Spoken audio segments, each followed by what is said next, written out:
Right, I'm going to start this video by telling you the wrong way to help your customer pick a color. It's go like this. You take your fan deck and you go, pick a color.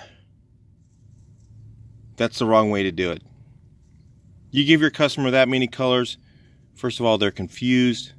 If you're a homeowner and you see this, do not pick from these things.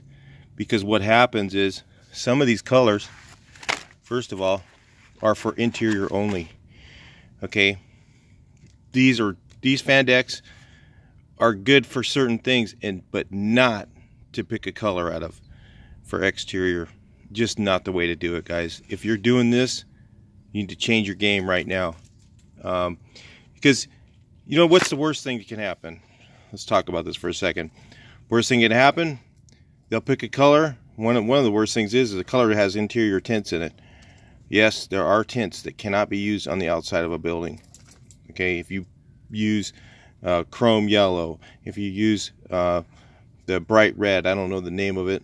If you use pure phthalo blue tint, phthalo green tint, those tints are gonna fail in a very short period of time on the exterior. It's gonna fade out, look like crap. They're gonna go, you use cheap paint. You can use the best paint in the world. If you use the wrong tint in it, it's not going to last. So never, never, never give your customer a fan deck. Never. I just don't do it. Here's what I do. You look at these type of charts like these. They have these at like Vista Paint, Home Depot, Dunn Edwards, Sherwin-Williams. All the paint stores usually have a smaller exterior tints. And what happens is all of these are picked by professional, I mean, we're talking about people who are color experts in offices, you know, that their job is to pick and go through the decorator designs, and they've been through school and all kinds of stuff. And they usually will have colors in here. I'm not going to say all of them, but you get to the point where you know your charts. Let's say you're using Vista Paint, and all you use is Vista Paint, so you know what each one of these colors looks like on a building, so you can help your customer pick something to where it's what they want, not, you know, just give them a random pick on something and just, you know, let them try and figure it out, you know, and then all of a sudden they pick out the color. You go over, you put a color sample up, and you're wasting your time. You're going over there, you put a color sample up, then no, not that one. And you go back over there again. You spent 3 or 4 days helping them pick a color, you know, or you tell them, oh, go put a sample up on the wall, then you go buy the paint, you know, then you go over and you paint half the house, and they're like, oh my God, I didn't think it was going to be pink. You know, how many times have you done that before you learn? So here's the deal. You get a color chart like this. They have these, you know, they'll have one that says, you know, neutrals, or they'll have one that says, you know, whatever. Okay, and you have a few of those in your truck all the time. Okay, and then what you do is you know, you get to know what the colors look like. You'll know that this color looks a little bit red, but it looks really good. It's a nice looking color. So if they go, well, I don't want something that's kind of pinkish, well, you get to know which one is not going to fit in. You know that this taupe sand right here is going to be kind of a pinky beige in a little bit, you know, and when you put the wrong color next to it, you know that color is going to look more pink. Like if you put green next to that, you know it's going to be even more pink. You know, you're going to see it more. So what I'm trying to say is, if you stick with custom stock colors or their regular color charts like this that have decorator picks, you're gonna be safer off than you are just throwing them the freaking, you know, fan deck, and they're gonna pick something weird, especially when you get into grays. And you know, the worst colors to pick are grays and greens. You know, customers, people think, you know, I usually end up making them. I'll just get a couple of different grays and greens. I will just get like a few different colors, and I'll start mixing them together until I get one that they like. Right there with them, I'll just take a bunch of quarts or whatever, you know, 3 or 4 or 5 quarts when I'm doing grays and greens. They'll go, oh, that's too green. Oh, that's too gray. No, that's too brown. That's until all of a sudden they go, oh, that's the one I want. Right? That's about what we're looking at. Because you'll never find it on a chart. You'll look on charts for hours and hours and hours and hours, and you'll never find what you want. Those grays and greens are always, always, always custom mixed. I never do charts on those. But what I'm trying to say is, look, you go with these stock color charts. You bring those over to them. You do not give them this ever. I never let them see a fan deck. That's for something else. That's for, like, if you want to try and find a similar close color, or you're trying to match something. That's what you use a fan deck for. You don't use a fan deck for a customer picking a color. Okay, you go to get these stock charts. They have a better chance of getting a color that's going to be right. And I tell them, they go, well, don't you have one of those fan decks? I say, yeah, I have one of those, but you don't want to pick off that. And they're like, why? Because, you know, you could get something that's really weird. You know, these are all decorator picks. Oh, really? And these are better colors usually. You know, if you see something on one of these fan decks, or you go to Home Depot and you look at their big giant assortment of colors, you know, take that color and then put it next to one of these and see if you can find something on here that's close. And then if it's a paint store you use all the time, then you're not going to have to go down and go down and get a color mixed up, and then you take it to your customer and they go, oh, well, you didn't match it quite right. You know, come on. They try and make it your fault, and then guess what? You're eating that paint somehow.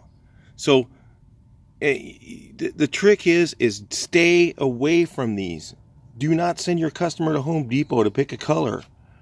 Give them a chart from the paint store you use all the time and say, here's the colors we use. Well, typically we use the ones off of here, and you explain to them what I'm explaining to you is, look, you can go to Home Depot and go pick one, but it's all over you. If you go pick one from Home Depot and it's like way, you know, weird or whatever, you could be spending a whole bunch of money having me come back and, you know, because once you pick your color, that's what we're going with.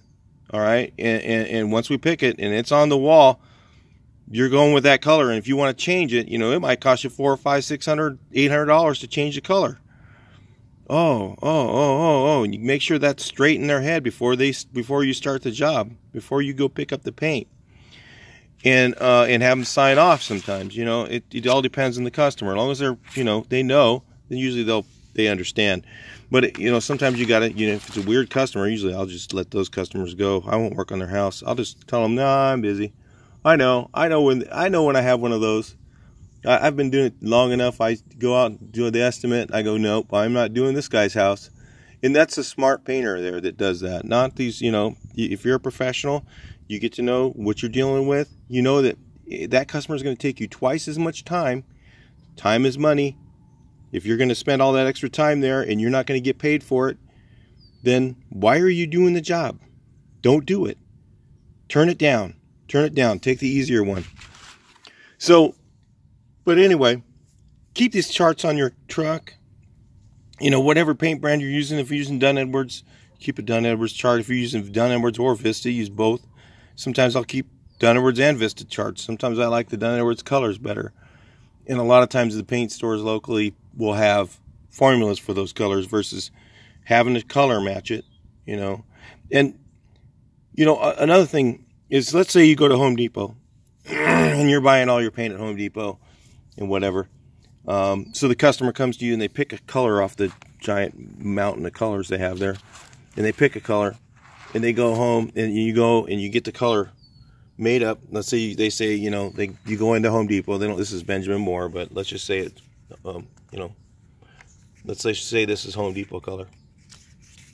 They go, okay, give me 1115. Okay, and you go and you have it mixed up. Okay, dot that color on the thing, because I'll tell you what, at Home Depot, almost 99% of the time it does not match the chip. And then you go and you dot it on there and say, hey, look, this is their 1115. Look how much different it is. Oh shoot, I didn't know that. And you know, and show, you know, so that the customer knows. So then you go to put it on the wall and they go, God, this sure does look kind of green. And you're like, well, it didn't look very green on the chart, but it looks pretty green on the wall, doesn't it? It's because their mixing machines are shit. That's why I don't use Home Depot paint. That's why I don't use it. Because I go to one Home Depot, I'll get the same formula made at one Home Depot, I'll go to another Home Depot, same formula, different color, completely different. So, you know, if you want those kind of problems, that's how you go to the hardware store to get your paint. That's what you end up with. So that's why I don't do it. So I use paint store paint. It's much easier, it's much better. They're professionals, they know what they're doing more often, except when you go to, well, I'm not going to say. Some paint stores are not so professional. Vista always has the best customer service in Southern California. It's the best paint there is. It's the best paint. It's the best service. It's a lot of good things. You know, I don't know how much longer they're gonna. You never know. They may get bought out. Who knows? I don't know what's gonna happen someday. You know, it's one of the only last, you know, privately owned paint stores there is. So anyway, who knows if that's going to keep that way. But you know, I used Dunn Edwards before too, and they have good paint. You know, they have good paint there, you know, but their customer service is not nearly as good. They have one person tinting, one person. So I go in there and I go get my paint picked up, and they go, oh, well, it's going to be 2 hours, or it's going to be, I go to get a color match and they go, oh, we'll see you tomorrow. It's like, what? That ain't gonna work. So you know, that's when you learn how to tint your own paint. That's what I got, paint tints, and I master a color match. So you know, you got to become that pretty soon. You know, you're gonna have to learn how to tint your own paint, guys that, you know, are doing this new. Someday you're gonna have to learn those colors and learn how to make color with you know, your own tint rack, because you know, the customer service is so bad at all the other paint stores. You know, they can't match a color for you right then, except you go to Home Depot and they'll match it right then, but it doesn't match at all. Never matches. So anyway, that's a little bit about picking your colors. Bring a chart that has decorator colors on it. Do not give them your fan deck. Don't do that. So I'll talk to you guys in the next video. Please like, share, and subscribe.